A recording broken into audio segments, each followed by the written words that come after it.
প্রীতি ও শুভেচ্ছা। আসসালামু আলাইকুম। আমি মজিদুল ইসলাম, সহকারী শিক্ষক, নাচল উপজেলা স্কুল।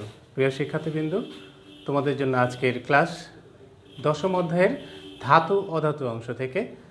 তোমাদের বিষয়ে সবসময় বলে থাকি আমি হচ্ছে রসায়ন শিক্ষক, রসায়ন বোঝাবো। আজকে দশম অধ্যায়ের ধাতু অধাতুর অংশ থেকে তোমাদের আলোচনার শুরুতেই আমি মৌলগুলো সম্পর্কে একটু বলে নিই। যে মৌলগুলো আমাদের যে মৌলগুলো রয়েছে এগুলো হচ্ছে মোট 118টি।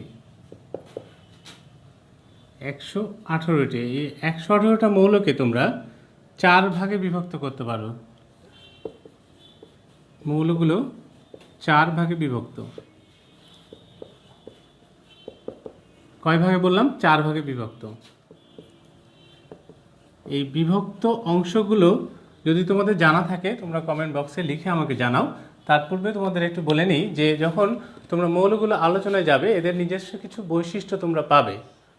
তার মধ্যে গুরুত্বপূর্ণ 2টা বৈশিষ্ট্য হচ্ছে ধাতু এবং অধাতু। এর মাঝের 2টা বৈশিষ্ট্য আমরা জানি, সেটা হচ্ছে অপধাতু আর একটা হচ্ছে নিষ্ক্রিয় গ্যাস। তার মানে কমেন্ট বক্সে তোমরা যদি লিখে থাকো তাহলে পরে আমি হয়তো পেয়ে যাব অল্পক্ষণের মধ্যেই। তাহলে মৌলগুলো যদি আমরা 4 ভাগে বিভক্ত করে থাকি তাহলে 4টা অংশ আমরা ইতিমধ্যে বলে ফেলেছি। একটা হচ্ছে ধাতু, আরেকটা হচ্ছে অধাতু, আরেকটা হচ্ছে অপধাতু এবং লাস্ট অফ অল হচ্ছে নিষ্ক্রিয় গ্যাস। তাহলে 4টা ভাগে ভাগ করলাম আমরা মৌলগুলোকে। কি বলেছি? ধাতু। আরেকটা অধাতু লেখার পূর্বে আমি অপধাতুটা লিখি, তোমাদের একটু বুঝতে সুবিধা হবে।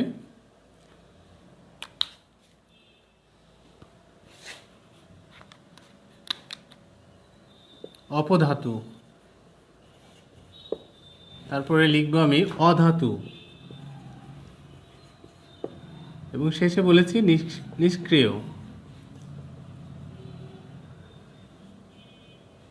নিষ্ক্রিয় মৌল, ঠিক আছে, নিষ্ক্রিয় গ্যাস যেগুলো রয়েছে। ধাতুগুলো আমরা মেটাল বলি, অপধাতুগুলো হচ্ছে এটা মেটালয়েডস যেটা বলা হয়ে থাকে, আর অধাতু হচ্ছে নন মেটাল, আর নিষ্ক্রিয় গ্যাস আমরা জানি এগুলোকে বলা হয় নোবেল গ্যাস। তাহলে আরেকবার একটু বলে নিই যে ধাতু হচ্ছে মেটাল, অপধাতু হচ্ছে মেটালয়েডস। বুঝতে পারলাম তো? মেটালয়েডস। আর অধাতু হচ্ছে নন মেটাল, আর নিষ্ক্রিয় গ্যাস হচ্ছে নোবেল গ্যাস। এগুলো হচ্ছে ইংরেজি নাম। তাহলে এই মৌলগুলো যে 118টা মৌল রয়েছে, এই 118টা মৌলকে একেবারে একটা গ্লান্স খুব অল্প সময়ের মধ্যে, হতে পারে সেটা 2 মিনিট বা 5 মিনিট, এই অল্প সময়ের মধ্যে আমরা পুরো 115টা মৌল আমরা বুঝে ফেলবো যে কোনগুলো ধাতু, কোনগুলো অধাতু এবং কোনগুলো অপধাতু, নিষ্ক্রিয় গ্যাস। শিক্ষার্থী বন্ধুরা, বোর্ডে আসি আবার। বোর্ডে দেখো আমি লিখে রেখেছি 118টি মৌল। এখান থেকে তুমি প্রথম 20টা মৌল অর্থাৎ 20টা মৌলের পারমাণবিক সংখ্যাগুলো একটু লিখে নাও। 1 2 3 4 5 6 7 8 9 and 10। হ্যাঁ, ডান পাশে আমি লিখি 11 12 13 14 15 16 17 18 19 20। এক নম্বরে যেটা আছে আমাদের, 1 নম্বর মৌলটা তোমাদের সুপরিচিত একটি মৌল, হাইড্রোজেন। তারপরে রয়েছে হিলিয়াম, তারপরে রয়েছে lithium, beryllium, boron, carbon, nitrogen, oxygen,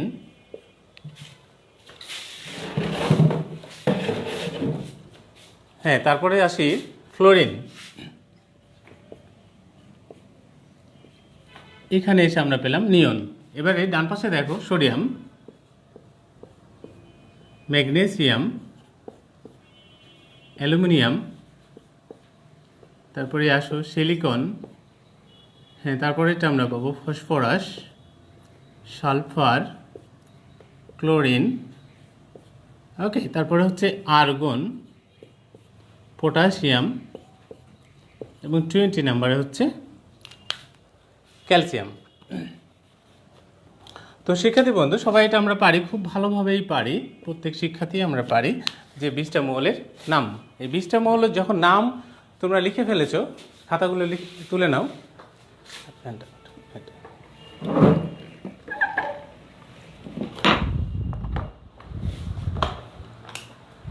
হ্যাঁ, খাতায় এটা উঠিয়ে নাও সবগুলো মৌলের নাম। এবার মৌলের নামগুলো যখন আইডেন্টিফাই হয়ে যায় তখন এই মৌলের নামগুলোকে আমি কয়েকটা অংশে বিভক্ত করব। অংশ বিভক্ত করার পূর্বে উপরে দুইটা মৌলকে তুমি একেবারেই আলাদা করে ফেলো। যে 118টা মৌল রয়েছে এখান থেকে উপরের যে দুইটা মৌল রয়েছে এদেরকে আমি আলাদা করে ফেললাম, একেবারে আলাদা, ঠিক আছে। এই দুইটা আলাদা করার পরে আমি তারপরে তিনটা এটাকে আলাদা করে ফেলি। ওকে, এভাবে তারপরে যে মাঝে যে রয়েছে মৌলটা, অর্থাৎ এইটা রয়েছে, ঠিক আছে, এটা রয়েছে, একে আমরা আলাদা করে ফেললাম এবং ফাইনালি এটাকে আমি আলাদা করে ফেলবো, তিনটা, এবং সবশেষে এসে আমি এই অংশটুকু আলাদা করে ফেলবো। তাহলে কয়টা ভাগ করেছি আমি দেখো। প্রথমে যেটা করেছিলাম এটা আমি টোটালে আমি আমার আলোচনা থেকেই বাদ দিয়ে দিলাম। আবার বলি যে আমি যে 118টা মৌল নেব, এই 118টা মৌলের মূল আলোচনা থেকেই এই দুইটা অংশ আমি বাদ দিয়ে দিলাম, ঠিক আছে। এবারে বাকি থাকে তোমার যে লিথিয়াম, বেরিলিয়াম, বোরন, তারপরে এই তিনটাকে একসাথে করছি, কার্বনকে আলাদা করেছি, নাইট্রোজেন, অক্সিজেন, ফ্লোরিন এটাকে আলাদা করেছি এবং নিয়নকে আলাদা করেছি। তোমরা আমার মতো করে সবগুলো আলাদা করে ফেলো। আলাদা করার পরে এবারে তোমরা কি করবে, মৌলগুলোর ইলেকট্রোবিন্যাস করে দেখবে। যেমন লিথিয়ামের ইলেকট্রোবিন্যাস তোমরা করো 1s2 2s1। ওকে, তারপরে কি করব, আমি বেরিলিয়ামের ইলেকট্রোবিন্যাস করব। বেরিলিয়াম হচ্ছে 4, সো 1s2 2s2। আর আমরা বোরনের ইলেকট্রোবিন্যাস করব। বোরন হচ্ছে 5, সো 1s2 2s2 2p1। একে যদি আমরা উত্তেজিত অবস্থায় নিয়ে আসি তাহলে উত্তেজিত অবস্থায় এর বাইরের শক্তি স্তরে ইলেকট্রন হচ্ছে একটা, সো 1 লিখে রাখি আমি। এটাও একই অবস্থায় 2s থেকে এটা 2p-তে একটা ইলেকট্রন স্থানান্তরিত করতে পারবে। এর ইলেকট্রন বিন্যাসে আমরা উত্তেজিত অবস্থায় দুটো ইলেকট্রন পাবো অযুগ্ম অবস্থায়। আর বোরনটা আমি একটু করে দেখাই তোমাদের উত্তেজিত অবস্থা। এটা on s2 2s 2px 2py 2pz। So আমরা ইলেকট্রন রয়েছে যেহেতু তিনটা, 1 2 3, আমরা অযুগ্ম ইলেকট্রন পেলাম তিনটা। এই তিনটা অযুগ্ম ইলেকট্রন পাওয়ার কারণে আমি 3 লিখে রাখলাম, ঠিক আছে। তাহলে প্রথমে পেয়েছিলাম 1, লিথিয়ামে পেয়েছিলাম 1, বেরিলিয়ামে পেলাম 2 এবং বোরনে পেলাম 3। এটা একটু মনে রাখো। এবার চলে আসো যে প্রথম যে তিনটা মৌল ছিল আমার, প্রথম দুইটা কিন্তু বাদ দিয়েছি, হাইড্রোজেন এবং হিলিয়াম। এর বাদ দিয়ে প্রথম যে তিনটা মৌল ছিল লিথিয়াম, বেরিলিয়াম এবং বোরন, এই তিনটার বাইরের শক্তি স্তরে অযুগ্ম ইলেকট্রন আছে 1 2 এবং 3। মনে রাখো শিক্ষার্থীবৃন্দ, যখন তুমি ইলেকট্রন বিন্যাস করার পরে বাইরের শক্তি স্তরে অযুগ্ম ইলেকট্রন 1 অথবা 2 অথবা 3 পাবে তখন বুঝবে এই মৌলগুলো সবাই হচ্ছে অবশ্যই ধাতু। দ্যাট মিনস এই মৌলগুলো সবাই হচ্ছে মেটাল। তাহলে খুব সহজেই তোমরা ধাতুগুলো চিনে ফেলতে পারবে 118টা মৌলের মধ্যে। আবার কথাটা বলছি আমি, যখন তোমরা ইলেকট্রোবিন্যাস করবে, ইলেকট্রোবিন্যাসের পরে বাইরের শক্তি স্তরে যে অযুগ্ম ইলেকট্রনগুলো পাবে, যারা জোড়াবদ্ধ নয়, মুক্তজোড়ী ইলেকট্রন ব্যতীত, যারা লোন পেয়ার তৈরি করে না, অর্থাৎ একা থাকে, সো যখন একা অবস্থায় থাকবে মানে অযুগ্ম অবস্থায় থাকবে, জোড়া অবস্থায় থাকবে না, ওই ইলেকট্রনগুলো যদি 1 অথবা 2 অথবা 3 হয় তাহলে আমরা খুব সহজেই বুঝতে পারবো এই মৌলগুলো হচ্ছে ধাতু। তাহলে আমরা প্রথম যে তিনটা আমরা পর্যায় সারণীতে পেয়েছিলাম হাইড্রোজেন এবং হিলিয়াম বাদ দিয়ে, ওই তিনটা হচ্ছে আমাদের ধাতু, মেটাল। ঠিক আছে, এবার যদি আমরা ধাতু চিনে ফেলি, এরপরে চলে আসো পরের মৌলটা হচ্ছে কার্বন। কার্বনের ইলেকট্রোবিন্যাস আমরা করি 6 on s2 2s2 2p2। যদি উত্তেজিত অবস্থায় কার্বন আসে তখন আমরা পাবো on s2 2s 2px 2py 2pz। Sorry, তাহলে দেখো বাইরের শক্তি স্তরের ইলেকট্রন 4টি রয়েছে, আমার অযুগ্ম ইলেকট্রনের 4টা করার সুযোগ রয়েছে। তোমাদের যদি একটা প্রশ্ন আমি করে রাখি এই মুহূর্তে, সেটা হচ্ছে যে এই অযুগ্ম ইলেকট্রনের ধারণাটা কোন বিজ্ঞানী দিয়েছিলেন?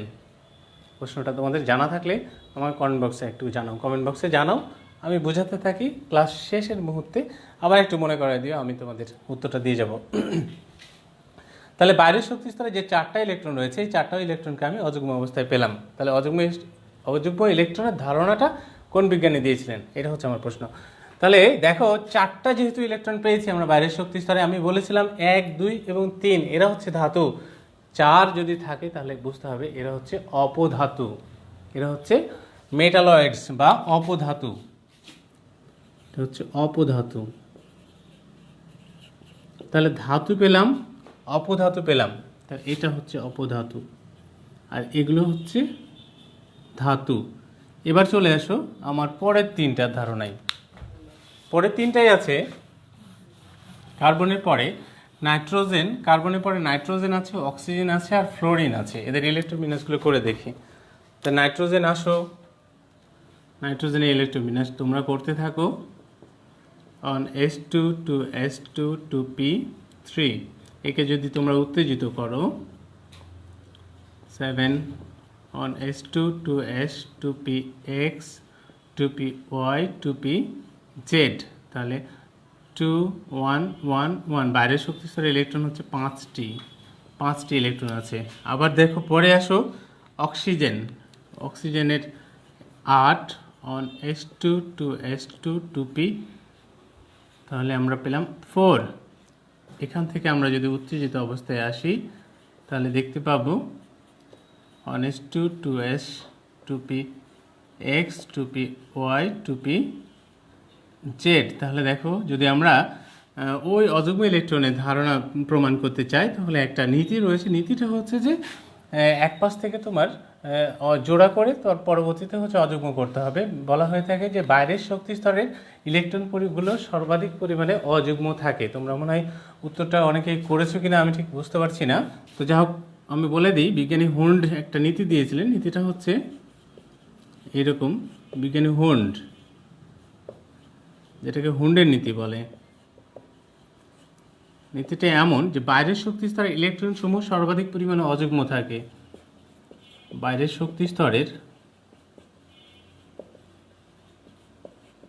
ইলেকট্রন সর্বাধিক অযুগ্ম থাকে, অযুগ্ম। তাহলে এখানে দেখো আমি এক পাশ থেকে জোড়া করে যাই, আমার ইলেকট্রন হচ্ছে 6টা, অরবিটাল আছে আমার 4টা, তাহলে 2 2 4 দিয়েছে আর এখানে 1 1 দিলাম।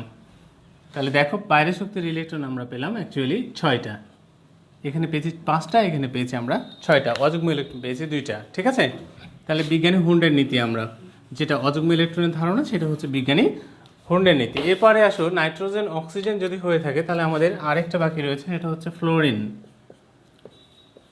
9 on S2 to S2 to P5, একে উত্তেজিত অবস্থায় আসলে 9 on S2 to S2 to Px to Py to Pz। So এখানে 2 দাও 2 দাও এবং 1 দাও। বাইরের শক্তি স্তরে আমাদের ইলেকট্রন রয়েছে এখানে 7টা।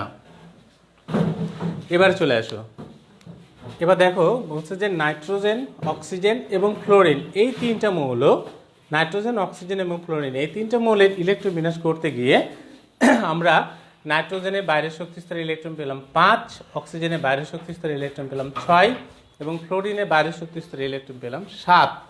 তাহলে 1 2 3 এর জন্য আমরা বলেছিলাম ধাতু, 4 এর জন্য আমরা বলেছিলাম অপধাতু এবং শেষে এসে 5 6 7 অর্থাৎ বাইরের শক্তি স্তরের ইলেকট্রন 5 এবং 6 এবং 7 যদি হয় তাহলে তোমরা পাবে অধাতু, যেটা হচ্ছে নন মেটাল। ঠিক আছে, অধাতু। তাহলে ধাতু পেলাম, অপধাতু পেলাম, অধাতু পেলাম। এবারে সব শেষে এসে দেখো আমাদের হাতে আছে নিয়ন। তাহলে নিয়নকে তোমরা সবাই চেনো, নিয়নের ইলেকট্রন বিন্যাস করলে ওর বৈশিষ্ট্য সম্পর্কে আরেকটু পরিষ্কার ধারণা আমাদের হবে। নিয়ন বাইরের শক্তি স্তরটা স্থিতিশীল অবস্থায় থাকে, মানে 2s2 2p6, that means s2 এবং p6 অবস্থায় রয়েছে, যেটাকে তোমার ns2 np6 ধারণা বলা হয়ে থাকে। এটাকে বলা হয় স্টেবল বা স্থিতিশীল অবস্থা। স্থিতিশীল অবস্থায়, এই অবস্থায় মৌলগুলো তোমার কারোর সাথে ইলেকট্রন আদান প্রদান বা শেয়ার করে না, মানে এরা হচ্ছে বিক্রিয়া অংশগ্রহণ করতে চায় না, বন্ধন গঠন করতে চায় না, সেজন্য এদেরকে বলা হয় নোবেল গ্যাস বা নিষ্ক্রিয় গ্যাস।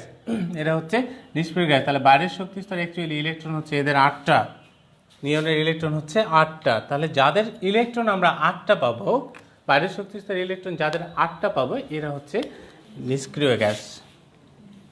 এরা কারোর সাথে বিক্রিয়া করতে চায় না, এমনকি নিজেরা নিজেদের সাথেও বিক্রিয়া করতে চায় না। তাহলে এবার শিক্ষার্থীবৃন্দু তোমরা পেয়ে গেছো ধাতু, অপধাতু, অধাতু এবং নিষ্ক্রিয়। একইভাবে এবার তোমরা যদি বাম পাশটা করে থাকো, মানে প্রথম 10টা যদি করে থাকে, এবার ডান পাশে চলে আসো। ডান পাশটা দেখো, সোডিয়াম, ম্যাগনেসিয়াম, অ্যালুমিনিয়াম। এই তিনটা তোমরা চিনতে পারছো কিনা? এর বাইরের শক্তি স্তর ইলেকট্রন হচ্ছে 1টি। ম্যাগনেসিয়াম এর বাইরের শক্তি স্তর ইলেকট্রন 2টি। অ্যালুমিনিয়াম এর বাইরের শক্তি স্তর ইলেকট্রন হচ্ছে 3টি। সো এরা তিনজন হচ্ছে ধাতু। ক্লিয়ার? আচ্ছা, এবার চলে আসো, যদি আমরা এটা বুঝতে পারি তাহলে পরেরটাই সিলিকন। ইলেকট্রন আছে 14টি, দ্যাট মিনস এই ইলেকট্রন বিন্যাস করলে বাইরের শক্তি স্তরে আমরা পাবো ইলেকট্রন 4টি। সুতরাং এটা হচ্ছে অপধাতু। অপধাতু। আমার যদি সিলিকন কমপ্লিট হয়ে থাকে তাহলে পরের তিনটায় আসো। পরের তিনটা দেখো, ফসফরাসের বাইরের শক্তিস্তরে ইলেকট্রন পাবো 5টি, সালফারের বাইরের শক্তিস্তরে ইলেকট্রন পাবো 6টি এবং ক্লোরিনের বাইরের শক্তিস্তরে ইলেকট্রন পাবো 7টি। তাহলে 5, 6 এবং 7 এরা হচ্ছে অধাতু। তাই যদি হয়, এবারে আর্গনের ক্ষেত্রে দেখো, আর্গনের বাইরের শক্তিস্তরে ইলেকট্রন অ্যাকচুয়ালি আছে হচ্ছে 8টি। 8 নিষ্ক্রিয় গ্যাস বলেছিলাম, এটা নিষ্ক্রিয় হবে। তাহলে পর্যায়ক্রমে খেয়াল করে দেখো, এরপরে পটাশিয়াম, ক্যালসিয়াম, এরপরে স্ক্যান্ডিয়াম, টাইটানিয়াম, ভ্যানাডিয়াম পেতে থাকবে আর কি পর্যায়ক্রমে। এই থিওরিটা যদি তুমি অ্যাপ্লাই করতে থাকো, শুধুমাত্র হাইড্রোজেন এবং হিলিয়াম বাদ দিয়ে প্রত্যেকটা মৌলের ক্ষেত্রেই পর্যায়ক্রমে প্রথম 3টা হচ্ছে ধাতু, পরেরটা হচ্ছে অপধাতু, তারপরের 3টা হচ্ছে অধাতু এবং সবশেষে আমরা এসে পাবো নিষ্ক্রিয় গ্যাস। এভাবে ধারাবাহিকভাবে তুমি 118টি মৌলেরই পরিষ্কার ধারণা তোমার পেয়ে যাবে, যে কোনগুলো ধাতু, কোনটা অপধাতু এবং কোনটা অধাতু এবং নিষ্ক্রিয় গ্যাস। আর প্রথম 2টার কথা একটু বলে নিই, তোমরা হয়তো প্রশ্ন করবে যে স্যার প্রথম 2টা তাহলে কি? প্রথম 2টার ব্যাপারটা হচ্ছে যে হাইড্রোজেন নিজে ইলেকট্রন ত্যাগ করে, বাইরের শক্তি স্তরে ইলেকট্রন একটা রয়েছে, একটা ইলেকট্রন থাকা সত্ত্বেও এটা ধাতু নয়। ইলেকট্রন ত্যাগ করে তবু এটা ধাতু নয়, কারণ এর বৈশিষ্ট্যগুলো অধাতুর সাথে মেলে।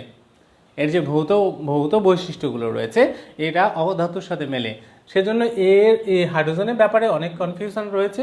তারপরও পরিষ্কার এটা একেবারে ধারণা যে এটা ধাতু নয়, এটা অধাতু, কারণ এর বৈশিষ্ট্যগুলো অধাতুর সাথে মেলে। তবে হাইড্রোজেন ইলেকট্রন ত্যাগ করে এবং এর বাইরের শক্তি স্তরে ইলেকট্রন 1 রয়েছে। আর হিলিয়াম হচ্ছে দ্বিতীয় পূর্ণগড়, অর্থাৎ 2 আছে ইলেকট্রন বাইরের শক্তি স্তরে ইলেকট্রন 2টি রয়েছে।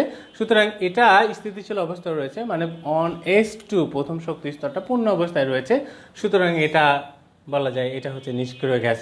তাহলে হিলিয়াম হচ্ছে নিষ্ক্রিয় গ্যাস, হাইড্রোজেন হচ্ছে অধাতু। এই দুটো বাদ দিয়ে বাকি যে মৌলগুলো আমাদের আছে এটা আমরা নির্দিষ্ট একটা ছকের মধ্যে দিয়ে সূত্রের সাহায্যে খুব চমৎকারভাবে প্রকাশ করতে পারবো। সো শিক্ষার্থী বন্ধুরা, আমি আশা করি যে ধাতু অধাতুর ধারণা এই ক্লাসটা পরে তোমাদের পরিষ্কার হবে। আগামী ক্লাসে আবারও দেখা হবে, কথা হবে ইনশাআল্লাহ।